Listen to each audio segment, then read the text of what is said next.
যে কোনো প্রয়োজনে চোখ বন্ধ করে একটি আয়াত পড়ুন, সাথে সাথে আল্লাহর গায়েবী সাহায্য আসবে। আপনি একিনির সাথে যদি আমল করতে পারেন অবশ্যই সাহায্য আসবে। এটা তাফসিরে রুহুল মাআনির ভিতরে এসেছে, 11 নম্বর খণ্ডের 54 নম্বর পৃষ্ঠায় রয়েছে। খুবই চমৎকার একটি আয়াতের কথা, যে আয়াতের মাধ্যমে আল্লাহ পাক রব্বুল আলামিন সাথে সাথে আপনার জন্য গায়েবী সাহায্য পাঠাবে। ইমাম মুহাম্মদ ইবনে কাব রাহমাতুল্লাহ আলাইহি তিনি বলেছেন, একবার এক কাফেলা ব্যবসায়িক বাণিজ্যের জন্য তারা এক জায়গা থেকে অন্য জায়গায় যাচ্ছিলেন। হঠাৎ করে মরুভূমির মাঝখানে তাদের এক সৈন্য, একজন সহপাঠী, একজন সঙ্গী, তিনি উটের পিঠ থেকে পড়ে তার হাড্ডি এমন ভাবে ব্যথা পেয়েছে যে তিনি আর উঠতে পারছেন না।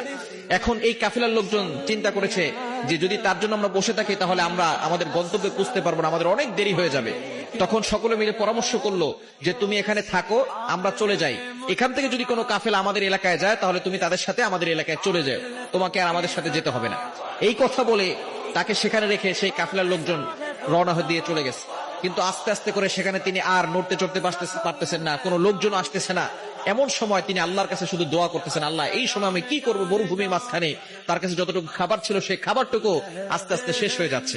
মুহাম্মদ ইবনে কাব রাহমাতুল্লাহ আলাইহি তিনি বলছেন, শেষ পর্যায়ে তিনি দেখতে পেলেন দোয়া করতে করতে একজন সাদা পাগড়ি পরা, সাদা পোশাক পরিহিত একজন যুবক তার সামনে এসে হাজির হয়েছেন। এসে বলতেছেন, তুমি কি অমুক আয়াতের কথা জানো না, যে আয়াত পড়ে আল্লাহ পাক রব্বুল আলামিনের কাছে সাহায্য চাইলে আল্লাহ পাক রব্বুল আলামিন সাথে সাথে তোমাকে সাহায্য করবেন? তখন তিনি বললেন, কোন আয়াতটি?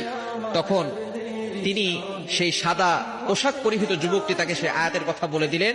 সেই আয়াতটি পড়ে যেখানে তারা হাড়ে ব্যথা পেয়েছিল এবং তিনি উঠতে পারছিলেন না, সেখানে ডান হাত রেখে আয়াতটি পড়ে একিনের সাথে ফু দিয়েছে, সাথে সাথে তার সেই ব্যথা ভালো হয়ে গেছে। বলেন সুবহানাল্লাহ।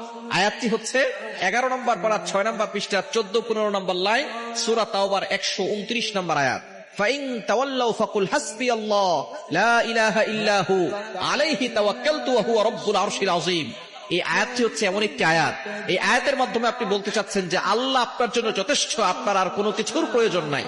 যখন আপনার কানে ব্যথা হবে, অথবা চোখে ব্যথা হবে, অথবা মাথা ব্যথা, অথবা কোমরে ব্যথা, আপনি শুধু একিনের সাথে, বিশ্বাসের সাথে ডান হাতটাকে সেই ব্যথা স্থানে রেখে, যেখানে ব্যথা হচ্ছে সেই জায়গায় রেখে আপনি শুধু বলবেন, ফাইন তাওয়াল্লাউ ফাকুল হাসবিয়াল্লাহ লা ইলাহা ইল্লাহু আলাইহি তাওয়াক্কালতু ওয়া হুয়া রাব্বুল আরশিল আযীম।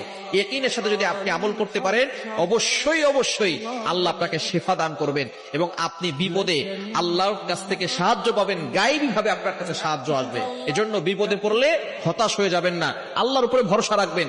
যে কোনো প্রয়োজনে, যে কোনো বিপদে আপনি সূরা তাওবার 129 নম্বর আয়াত সর্বশেষ আয়াতের আমলটি করতে পারেন। আল্লাহ পাক রব্বুল আলামিন জানিয়ে দিয়েছেন, এই আয়াতের আমল যারা করবে এবং আল্লাহর প্রতি ঈমান থাকবে, বিশ্বাস থাকবে, ওই ব্যক্তিকে কারো কাছে মাথা নত করতে হবে না। আল্লাহ পাক রব্বুল আলামিন সব জায়গায় বিপদ থেকে তাকে উদ্ধার করে দিবেন। আল্লাহ পাক রব্বুল আলামিন তাকে সম্মানের সহিত তার মাথাটাকে উঁচু করে দিবেন। এজন্য সূরা তাওবার সর্বশেষ আয়াত 129 নম্বর আয়াত 11 নম্বর পারা 6 নম্বর পৃষ্ঠার 14-15 নম্বর লাইনে রয়েছে। এই আয়াতের আমলটি আপনি বিপদে পড়লেই পড়বেন, দেখবেন আল্লাহ পাক রব্বুল আলামিনের সাহায্য আপনি অতি দ্রুত